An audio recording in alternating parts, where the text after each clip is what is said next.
revisiting campaign Stalingrad in bolt action. Let's roll some dice and check it out. Welcome to Trident Wargaming, a podcast dedicated to all aspects of tabletop wargaming. Your hosts are Bill and Andy. Hey everyone, and welcome back to another episode of Trident Wargaming. This is number 44, and we are returning to Stalingrad. With me, I have my good comrade Jason. How's it going today? Good, good. Howdy, y'all. Excellent. And if you guys don't know me by now, I'm Andy, your host.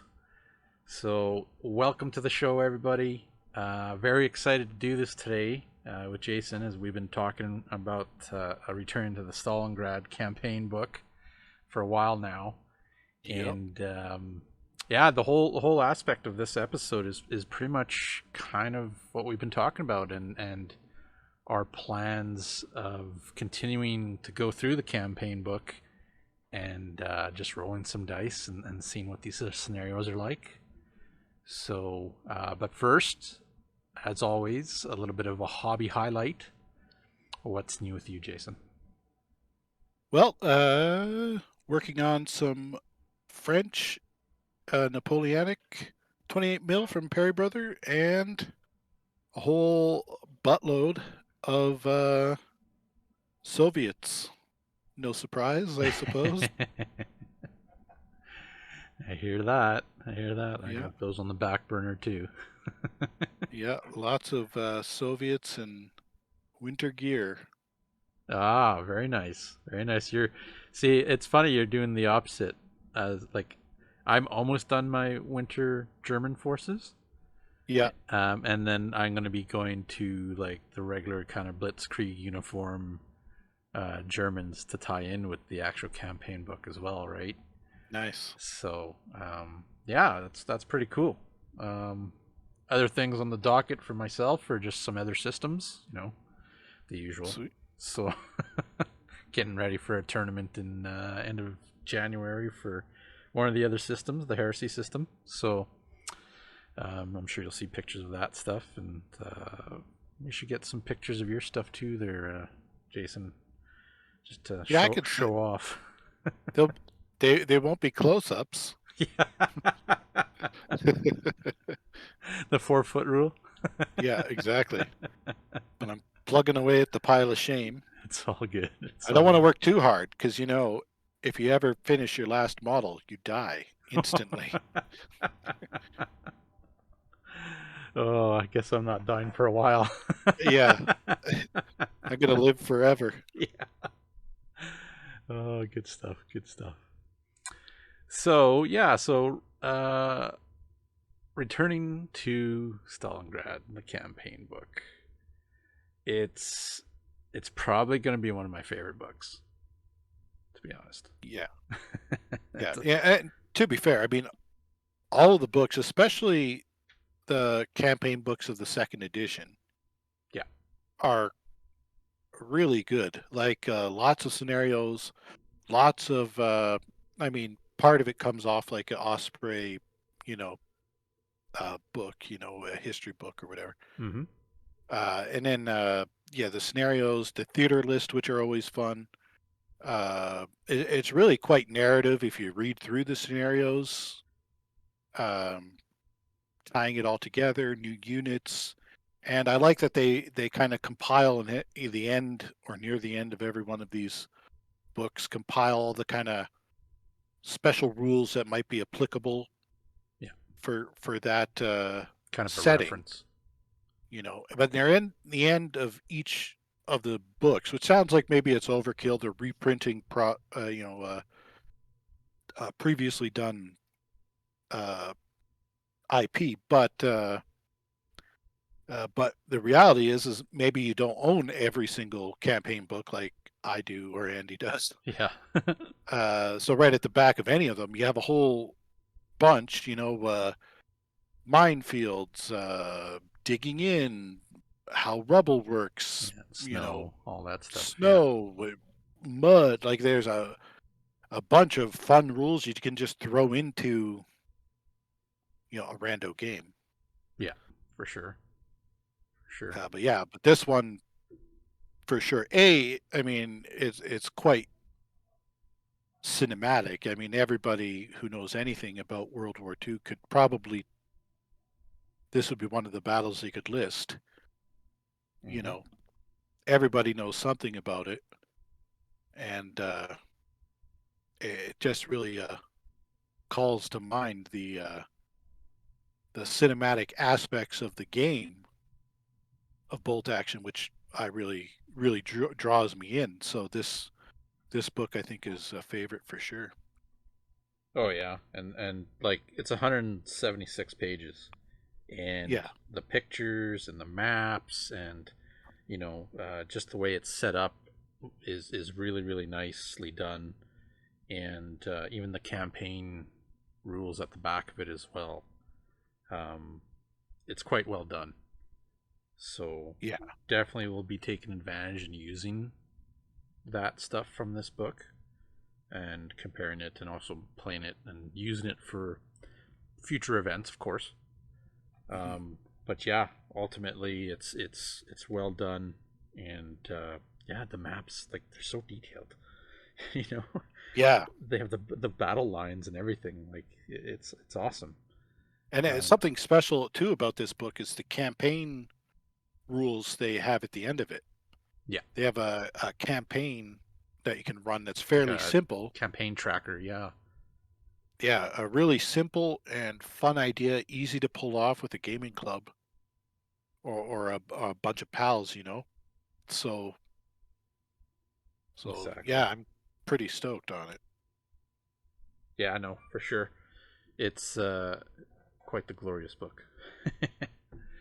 But continuing on with like what we're pretty much talking about for the last little bit here, the Stalingrad project for us, and kind of our whole idea is to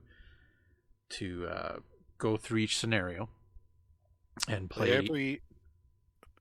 Every gosh darn one of them. There you go. But yeah, to go through these scenarios and like play them out and use the actual theater selectors and play out the game and see what the missions are like, and just to have a lot of fun with it, because the last couple of years, it's kind of gaming's kind of been a bit of a downer, just because we haven't been able to do it, and now it's like, let's roll some dice, let's have some Yeah, fun with it. We own these books, we have these armies, let's all be safe, of course, and let's pick up the missions and let's play them out. And it's nice because we end up kind of going through the first mission, of course. The scenario one was the last bridge over the River Dawn, and yeah, we decided to set that one up. Jason ended up setting it up with a beautiful table, and really thematic looking table. Has the bridge, the bridge head in the little town, and the open ground with a little bit of trees here and there and hills. And I have pictures that I'll post up, and you can put on the YouTube video here as well. But yeah, it was awesome when I came in, over to play, and I was just like, oh my god, this is gonna be fun. This is gonna be fun. Sweet. Sweet. It was a fun game. Yeah, and just to go back for a sec, it's kind of sad because I love these campaign books, but I don't often play any of the scenarios. Yeah, So this is really exciting. We've community wise, like, we've mainly been playing like a lot of pickup games, and in the past there was a couple of events and or leagues, and yeah, I just haven't really been able to really get that going as of late, even though I have a gazillion ideas on stuff that I want to do. Yeah. Involving the community as well, right? So maybe some tank war stuff, or like I've mentioned before, the Stalingrad or the D-Day landing kind of stuff with that map that we have. Yeah. But this here is kind of, it's going to be like a trial run for us as well. And Jason and our other friend Dusty, I know they're right into it, and they love making those thematic boards and whatnot. And of course, they always punch out armies too. So yeah, well, I'm a lot faster on the terrain than the armies. Yeah, yeah. Well, that was a driving force for you, right? You were telling me those 3D printed buildings that you did. You hammered them out. Yeah, I did. I for that game I set up with Andy for scenario 1. I primed and painted all those buildings, and in that day. Primed them the morning and painted them the afternoon, and played them in the evening. So hopefully they didn't look too ramshackle. I still tried to keep they look great. They look great. That was awesome. Oh, that was awesome. But that's it's funny because we just did an episode on hobby burnout. Yeah. And it was the reverse, I guess. Yeah. So that's good. That's good. I work good with a deadline. That's the other advantage of doing our plan to go through all of the scenarios, is that we read the scenario, we figure out what forces we're going to need. So I have to make sure I have my forces ready to go. Then also, so I'm motivated there. And then also the terrain. Well, if it says it has a river and a bridge and a village and some hills, I'm going to want to have a river, a bridge, and a village and some hills, Yeah. So it's a little fire under my butt, which helps me. I languish without a deadline. So just putting even a friendly deadline, No, for sure. Putting that out there gets me going. I'm already planning on, somebody may or may not have got a whole bunch of city type terrain coming, and I know Andy already has pretty much a metric buttload of factory terrain. Yeah. So our powers combined, we should be able to Stalingrad it up very effectively, hopefully. No, that's a plan anyway. Yeah, it is. I'm gonna have to get my button gear too. I'm actually looking at the terrain right now, and it's kind of staring at me. So But no, that's part of the planning of doing this as well. Like, not only the armies, but building the terrain and all that stuff too. Which it'll be a big project, but come down to it when we get it all said and done. It's going to be awesome. I'll make sure that when I take some pretty cool thematic pictures and set some stuff up with Jason here on getting that kind of going, and putting the armies out so we can show you guys what we've been doing. For sure. And as far, oh, sorry. No, go ahead. As far as it being big in scope, it's really not that crazy. If you look at, well, for scenario 1, I only need a couple of elements. Scenario 2 uses most of the same elements I need from scenario 1. Yeah. Scenario 3, and so it kind of builds on each other. So it's not like you need to start day 1 with, a garage full of painted scenery. Yeah.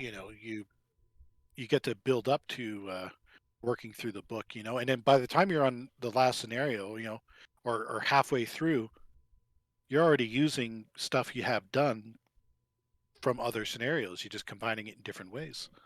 So it's not even that crazy. The factory side and the city side is going to be a project, but besides that, once we get that done too, it's all easy peasy, Oh, for sure. And it's going to be exciting. Going to be a lot of fun to do all that stuff and get it going, and finally seeing that vision of, what, we got it done. So very, very Andy, fun to do it. Andy, too, we can't just stop at one book. Oh, I know. So this project, if it doesn't kill us, it's ongoing. We're going to have to just hit another book and another book. I'm thinking the 3D days. Oh yeah, you see, you read my did you scan my brain? Yeah. You know, I have all that thick styrofoam in the garage. So. Oh yeah. Oh man, I got so many bunkers and obstacles. Yep, and I've been printing stuff out too for that as well. Yeah. But but for Stalingrad first. Rewind it back. Stalingrad first. That's a big enough project. Yes. Boop. And then the real fun part too is that, I mean, this is for, I mean, you guys are going to come along too, hopefully, but really it's for me and Andy. But once we get this, we're playing through the missions and stuff, it'll be easier to bring to the community. 100%. Right? Because we'll have all this stuff. We would have already tried them out. Sometimes the scenario written isn't as good as the scenario played, until you play it a time, to understand the nuance of the scenario.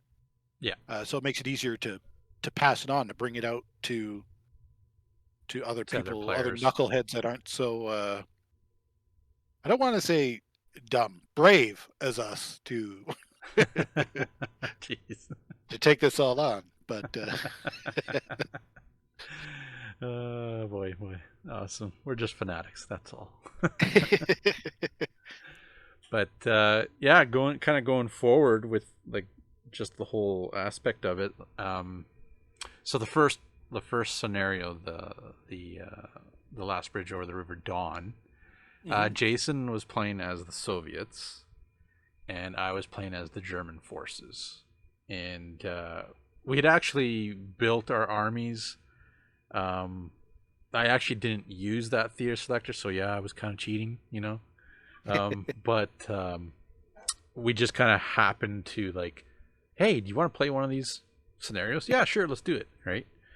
And of course, me not thinking about it, being out of touch a little bit, and I was like, oh yeah, I should have built that using that theater selector, but I didn't. But regardless, like it was a great game. So but yeah, like it was a lot of fun, even though I wasn't using the proper theater selector for it. But just goes. Go ahead. Oh, sorry. It was really nice to use some of those rules at the end, and to change up from the basic, standard 12 scenarios. Yeah, for sure. Yeah.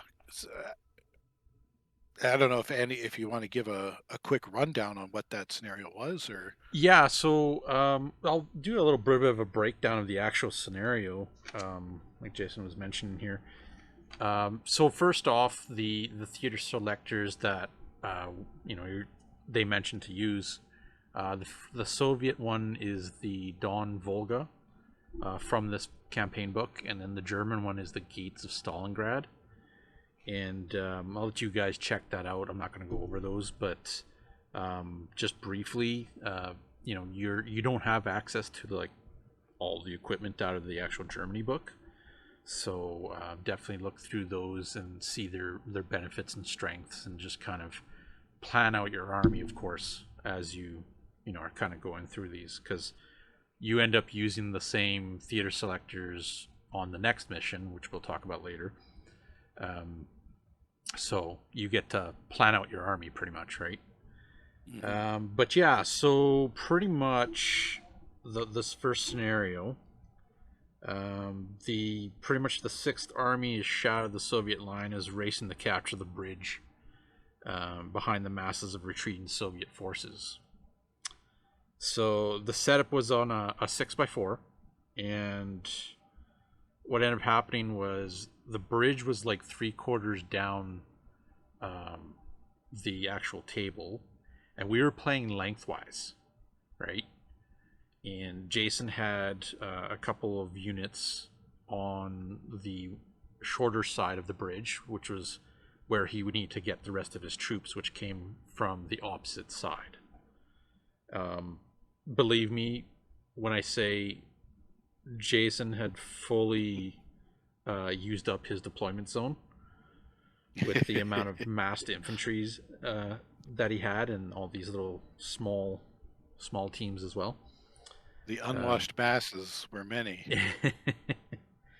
So Jason sets up there, and then my German forces actually get split into 3 forces, and they don't start coming on until a little later on.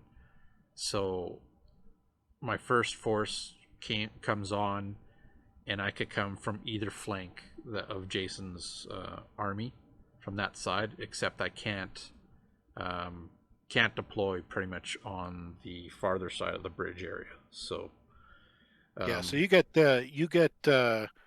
can deploy on either long table edge. Yeah. But only on the first turn, only the first 12 inches, I think it is. Yes, that's correct. That's correct.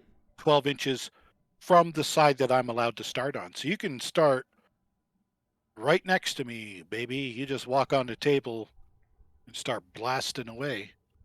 And then the next turn, it's 24 inches. Yeah, it's you walk on. It's 24, 36, and then it's 48. Oh, that's it. Okay, yeah. So you do get a good sized deployment for those forces. Now remember, playing as the Germans, your forces split into a third, 3 different waves pretty much.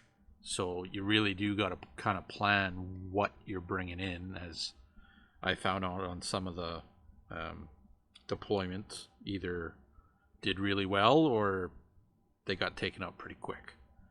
So and then pretty much what it is as the forces are fighting, going through and fighting each other, Jason's objective is pretty much to get as many units as he possibly can over and to the other side of the bridge, and then to blow the bridge. So I get 2 VPs for every unit I get across that bridge, including the 2 that I start with on that side. Yeah. And I get 5 VPs for blowing up the bridge. Yeah, exactly. And then, of course, my objective is to either defuse it if he's already lit it and try to capture, or pretty much simply capture the bridge as you possibly, you can as you're going towards it. But you got to remember as well, you're pretty much a moving fighting force as you're flanking, the opponent's forces, or you're trying to push your way through and still fight, as Jason did in with his forces, right? Jason definitely outnumbered me, to say the least. Yeah. But I know, like, the first turn, when I came on, it was pretty much a unit got wiped out, right? Yeah. Just because I was able to delegate kind of, okay, this is my firepower. He's out in the open. Okay, let me get that. Let me take one out, right? And I also get 1 victory point for each unit that gets destroyed. Yeah. And then 5 victory points if I control the bridge and it's intact at the end of the game. Yeah. That's the key thing, right? So throughout the battle, like, we had a lot of good combats, and then there was a couple that were surprising, of course. Plus some bad positioning. Now the thing is, unlike a lot of our pickup games and whatnot, just our drop-in games, the way the terrain is, like, set up on this map that they have a diagram kind of thing of, like a picture of, there isn't a lot of cover as you're trying to get to the bridge. What we noticed, because Jason had put some pretty awesome hills underneath his teddy bear fur map that cloth that he used his fields, right, which looked amazing. But yeah, just those simple hills, you'd be surprised at just the angles you were trying to get from your troops to fire on other troops, and it's like, oh yeah, they got cover. Yeah. Top down, it looked like I was screwed. Yeah. But when you get down to the model's eye view, this undulating terrain really does change the game up a little. Exactly. And not such a in your face way. It was a lot different and kind of a fun aspect. And honestly, it's something they specifically mention in the setup portion of the scenario. They specifically mention of trying to get that undulating, hilly, open terrain on that other side of the bridge. So I think we pulled it off. I think we got totally. it. You totally got it. That was nothing to do with me. You got it. And of course you have like the road in the middle, right? And then the the little river that you had done up as well, which was awesome. And Jason had 2 tanks, and I had a transport, and you definitely felt, well, actually I had 2 other tanks as well. You definitely felt the advantage of having that kind of equipment on the board. Compared to a lot of the earlier war infantry, which didn't really have very much of anything for taking out the tanks. Yeah, I had very limited anti-tank options actually in the list. So those 2 tanks, which did brilliantly, by the way, and also we should mention, people are thinking, oh, he had T-34s. No. No. There were 2 T-70s. So obviously I did the 2 platoons to be able to take that, but it worked out. I kind of needed that anyway because I had so many guys. Yeah. I needed that leadership from the lieutenants spread out. So it actually kind of came from me wanting to get the 2 lieutenants to spread out leadership. And then, I'm taking 2 tanks. I'm not taking 2 expensive tanks. I'm taking 2 150-point tanks. If off the top of my memory, that's what they are. And they did amazingly. Yeah, they did. They're far better than they should have, really. Top notch. Like, they're probably VIPs. Oh yeah. Like, again, like I said, I was definitely outnumbered, and I definitely felt it as I was deploying my armies. My 3 different forces. It definitely made me rethink of the army, and cometh like the second scenario. Yes, I will properly use the right theater selector this time. But there will definitely be more infantry, in this next army. And yeah, I'll take armor still, but it's not going to be the big clunky, stug that I took in that match, right? So it's in my I guess my mentality was still on dealing and fighting against veteran armies, right? So I had a big Stug 33B in my army to deal with that stuff, and it landed a hit, and it did devastate a unit, but Jason had 6 of these units, so and I wasn't doing very good on the later rounds trying to hit, and they still ended up staying too. They still ended up but it helps Soviets with morale checks. That definitely helped being able to re-roll failed morale. And the I'm getting off topic, but that new commissar guy, I forget his name. But allows the inexperienced to fire at the same without the negative modifier for shooting. Yeah. But anyway, off topic. Sorry. It's all good. I'm sure if you guys are going through the book, you'll find that as a Soviet player, and you'll be like, "Oh, I'm taking this every time." I mean, he's a commissar and allows inexperienced units to fire without the normal -1 for being inexperienced, as long as they're within 6 inches of them. Yeah. Yes, please. And that rule, the Soviet rule, where if there's a roll that causes your unit to be destroyed, what is that called? Yeah, the reroll morale check one. Yeah, whatever it's called, like no step back or something like that. Yeah, that's right. It's saved my butt. That, like, this game, this scenario, it really shined. It really shined. So, going through the turns and fighting and realizing myself, at least realizing I don't have enough, right? And like I was fixed on trying to battle your bigger units, that I let your smaller units kind of slide by, or you had put them in spots where it was really hard to target them, like really hard to hit, just because of numbers, of course, right? Small team, okay, I'm on that hill, part of the hill, so you're getting the cover, blah blah blah, right? Or you went down. So I was like, okay, well, I have a better chance at targeting these big units.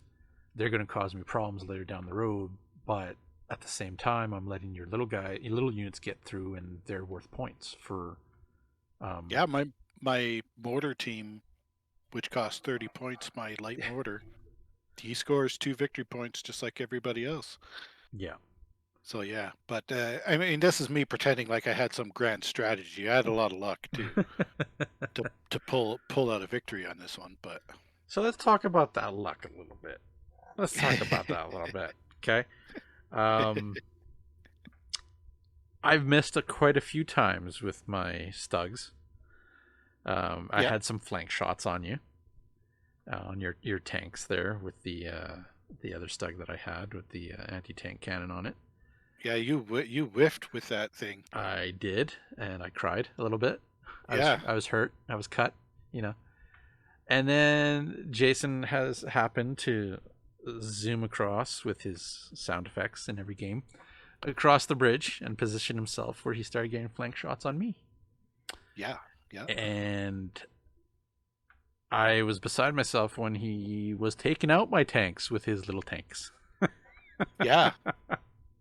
Yeah, no, they were hitting which is pretty rare for me, but they were hitting and then getting lucky enough to roll high enough to penetrate and to kill.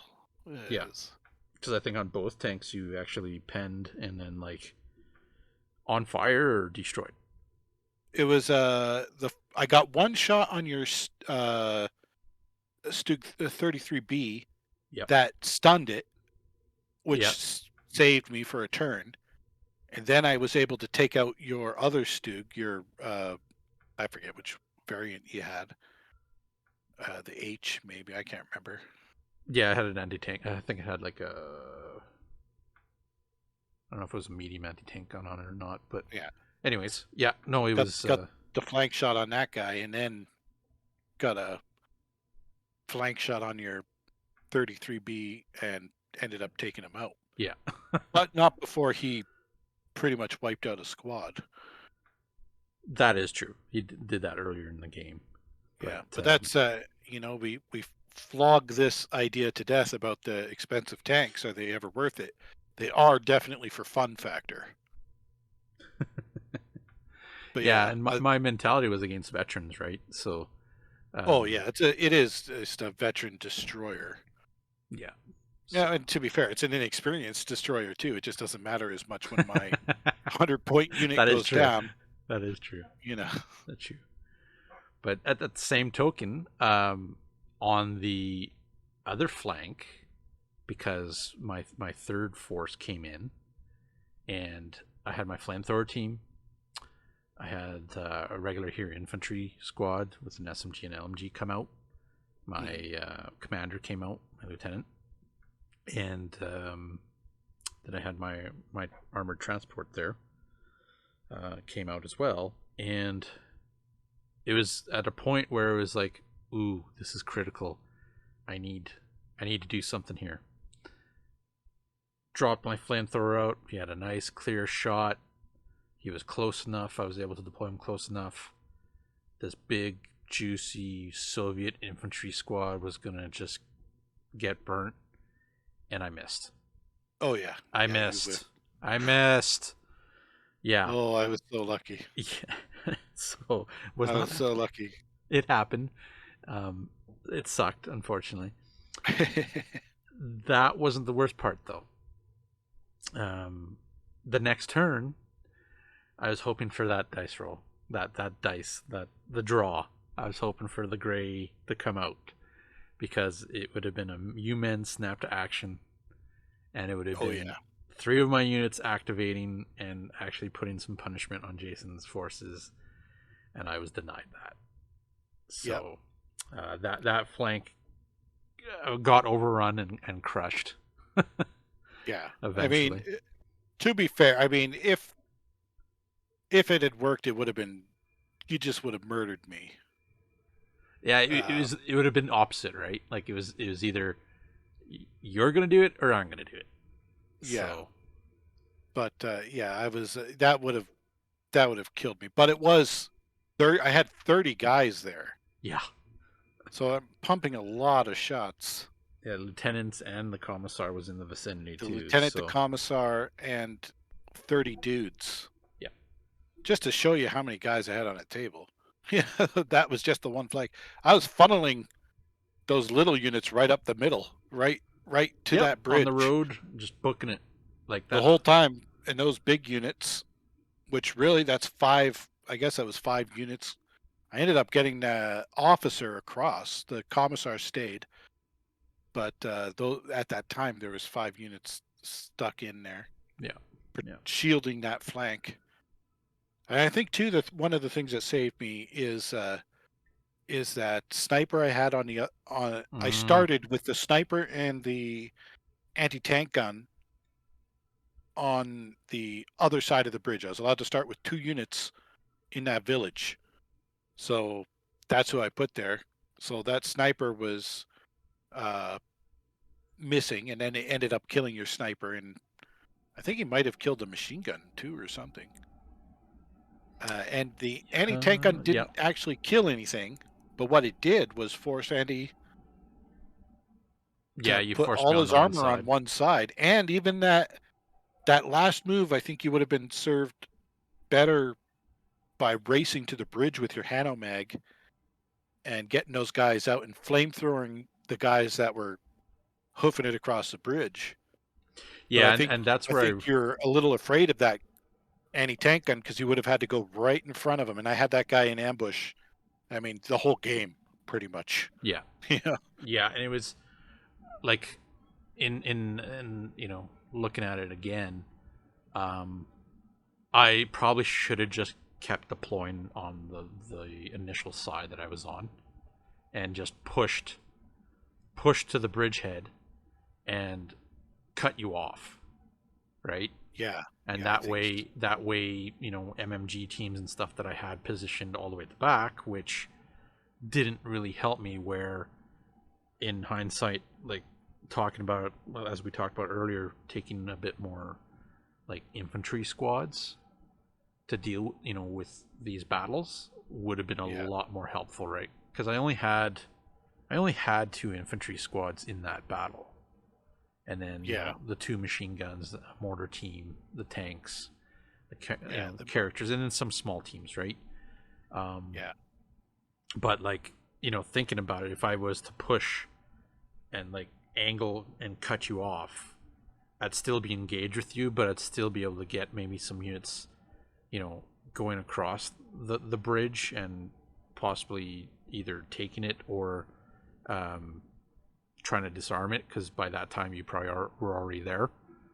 But it was one of those battles where I definitely realized I made a mistake, and it wasn't that it was like, it was one-sided or the mission parameters were just like, what is this, right? It was nothing like that. Like this, I found that this mission was super, super fun to play. Yeah. Very, very thematic. Some new things kind of came up for us, right? Because we haven't really played too much with like hills, like at the store, which is something to think about actually. You know, and having that river crossing, we have played in a couple games with rivers and big bridges, but it's been like mainly just a large game. And then of course the deployment was quite different compared to a lot of the games in the main rule book, right? Which I mean, just playing end to end, really, you know. Yeah, which I think this is awesome, and I really love it. I really love that they really put in some thought into how this mission actually would play out, right? Because again, like I said, it didn't feel like I was, you know, even though it felt like I was outnumbered, it didn't feel like, you know, it was you were overpowered. You know what I mean? Yeah. So it's good to see that, because I know in a lot of other games that kind of does happen. You know, the alpha strike, or you know, just you lose a couple key units and it's over. It's done. Right? Yeah. Whereas this, there was always still a fighting chance. It was just a matter of making the decision in a decent time in order to be where I need to be, and that's where I failed, for sure. Because like those small teams I had sitting in the back, continuously trying to fire on you and not really doing shit. Yeah. I could have been running them up to tango with your smaller teams, and even to get to the bridge as well, right? Yeah. And that's true. The Hanameg I could have used as cover. I could have escorted an infantry squad with the flamethrower team onto the bridge, deployed, and then do my work. You know, just stuff like that. You know, the sniper, I totally positioned him like horribly, and your sniper took advantage. Yeah, well, I mean, it's a little easier when my sniper gets to set up in a church tower, and your sniper has to run on the board. But so it's a little bit easier for me. It is, but even with the hills, it probably could have hit him. You know. Yeah. You know, it threw us for a loop, which was fun. I like that it threw us for 100%. For a loop, you know. And you know, it's the gift of hindsight. It's easy to say. You know, I am curious to see if we were to play that scenario again, if with our foreknowledge now, would we change, and would those changes be enough? I don't know. I think running hard at the bridge, as the Germans, has to be what you do, but again, you only get your army in thirds. Yeah, exactly. So, and that was the other aspect of when you're building your armies for these scenarios. You know, of course, there's always rule of cool. Rule of cool is always number one. But you know, if you like to strategize and stuff and whatnot, like going through the mission and then kind of looking at your army and the theater selector that you're picking out of, right? You know, now that I've played this, I'll go and I'll build that army once again from the actual theater selector. Now knowing that, okay, you know what, the infantry are super, super important. Like, never mind the vehicles, right? If I am gonna take a tank, you know, it'll be a lighter tank that's not gonna chew up my points, right? Sure. Well, I think your Stug, your standard one, perfect would be fine and dandy. Yeah, I think it was the big, the 350 point one. Yeah, that. But to be fair, also that in the city, murder. That was the previous game we had. Yeah. So murder in the city. No, but yeah, sure. In this one where it's more undulating hill terrain. You're not going to get to blow up buildings, you know. Yeah, no, for sure.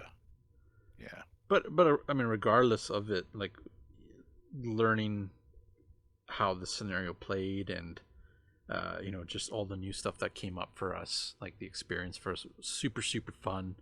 You know, we had a really good time playing it. You know, Jason won. He blew the bridge, armed it, and pretty much blew it up. Which also, cool. I sorry to interrupt. I liked that I had to kind of decide when to try to blow it up, because I ended up stranding some units on the other side, you know, which left me with a moral quandary. I'm going to leave those units there basically to act as a you know, a last guard, you know, well, you tied my units up, right? They're definitely going to die. I mean, well, you tied up my third wave. Like, oh yeah, I came on the board, and that's 4 units there. Like you said, I could have. I'm saying if we go to turn 10 or turn 12, those guys are toast.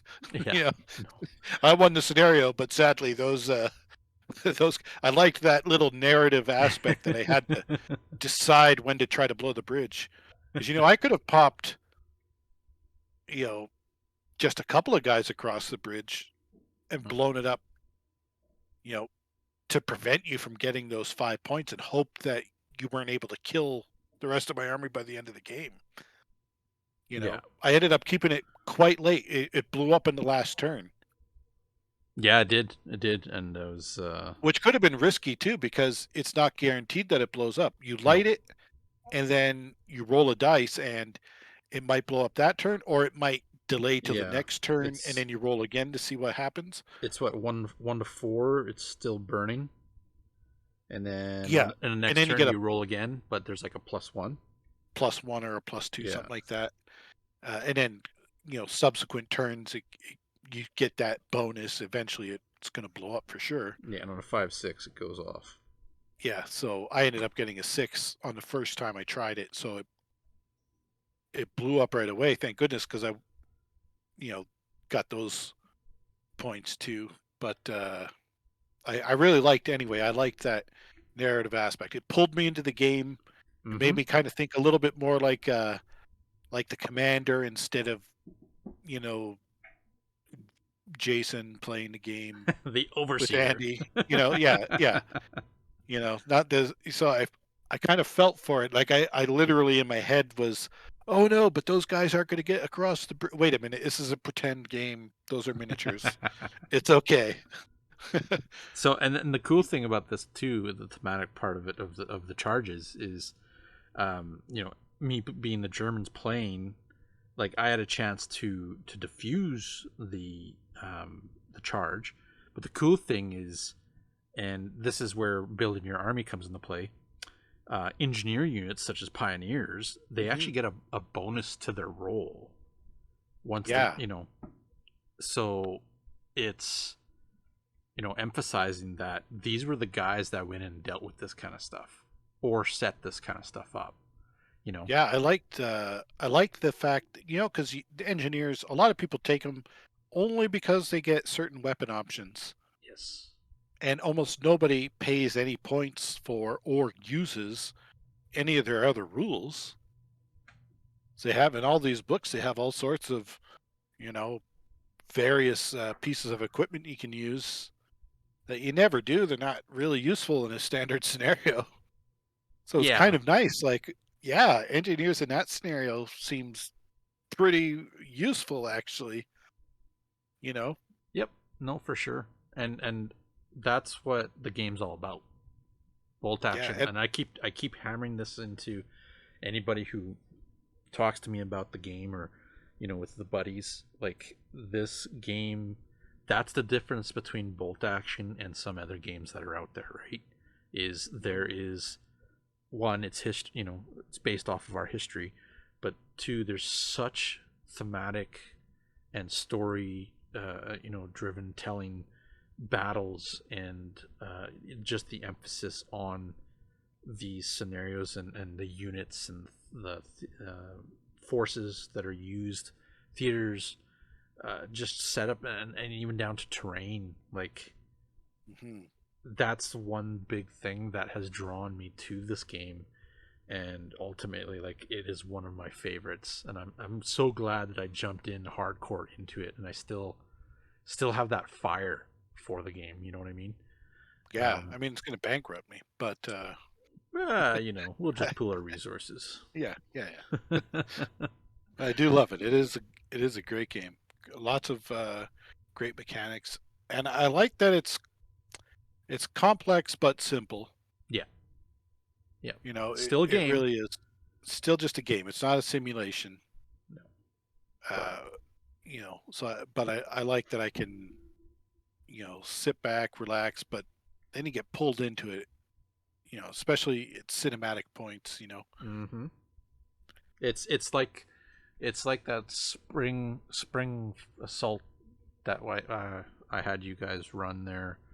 Yeah. We had that um, big tournament, Pegasus Bridge. The guys on the other side were playing a different gaming system at this tournament, and I remember, because I wasn't playing in the bolt action, I was playing in a different system, and I remember that the guys came over to me and they were talking to me, and they're like, "Damn, it's like you're telling a story. It's like I'm watching a movie. It's like, sweet, right? I want to play on that terrain." And then at that moment, that's where you're like, "That's what I'm talking about." Yeah. Everybody just gets blown away. It's like when you see those big dioramas of the trains. People who do the hobby with the trains, right? Oh yeah. And you're blown away, just blown away. But that's bolt action as well, right? So pretty cool. It's pretty cool. So yeah, that was kind of a little bit of an overview and whatnot of our plans and going forward, plus just some insight and hobby stuff for us for the Stalingrad. We are planning on doing scenario 2, the Dawn Crossing. Ooh, and it does use the same theater selectors, except but you get double points. Yes. You get double the points that I have. Yes. So, and it's actually played on a smaller map as well. Yeah. It's a 4x4. So it's going to be very close quarters, nitty gritty kind of fighting, and there's some more hills and trees and a river, boats, and boats. So that's going to be an interesting one, right? So, just a little overview of the actual mission. The Soviets get dug in, so they kind of get set up and hidden. There's prep bombardment, of course. There's some other special rules, but the one thing is the assault craft for the Germans trying to cross the river. It's going to be interesting because you actually end up, you can actually lose teams, and if your boat is sunk, yeah, if your boat is sunk, it counts as them being basically in a destroyed transport, and they end up on the other side of the river.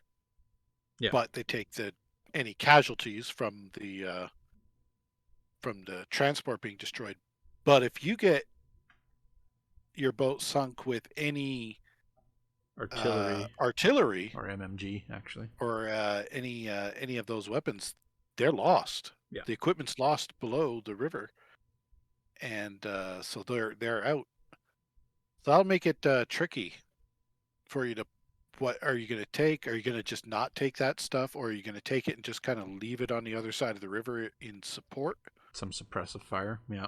Yeah, or but then again, I'm dug in, so it's going to be harder to hit me. But I only get half the points. I don't know. I'm looking forward to it. It'll be fun. It'll be a good one. And it's an interesting one for like victory. Is it does use victory points for destroyed units, but it also uses victory points for what units remain on the eastern side of the river. So the side of the river that the Germans are pretty much trying to cross. Yeah. So, yeah, it's going to be exciting. Looking like I'm going to have to look at some of that tubing, maybe that tubing foam to make some boats, like I've mentioned to you before. Yeah, that'll work. I also found a 3D file for Oh, did you? yeah, the, for assault boats, German assault boats. You have to send that to me or send a link. I'll have to take a look at that too. Yeah. Nice. Very, very excited. Probably do it in a few weeks or so, and then of course we'll share with you guys again just a review over pictures of our battles and whatnot, and try to do a little write up for it as well. Who knows? I might even bring the camera and the gimbal and record it. So. Did you call me a gimbal? Yeah. No. Only when we're rolling dice. Yeah. Okay. But yeah, so that's bringing us to the end of this episode. I hope this has actually given you guys out there some hype as well to maybe try it out. And any other scenario or campaign books that you have been playing or trying out. I know a couple guys in the community have played some other ones, and they've showed pictures of the terrain, which is awesome. Love seeing that stuff. I know Jason's always hyped for that kind of stuff too. Mm-hmm. So, and yeah, as we move forward, we'll share this kind of stuff with you, of course, via Facebook and Instagram and all that stuff. But any ideas or any comments or suggestions, or if you just want to share anything bolt action wise or any gaming wise, just hit us up. And I hope you guys enjoyed this episode. I know I did. And again, thanks, Jason, for being on here and sharing the experience with me. No worries. So, and yeah, keep on rolling those dice, and we'll catch you guys next time. See ya. Trident Wargaming. Build it, paint it, play it.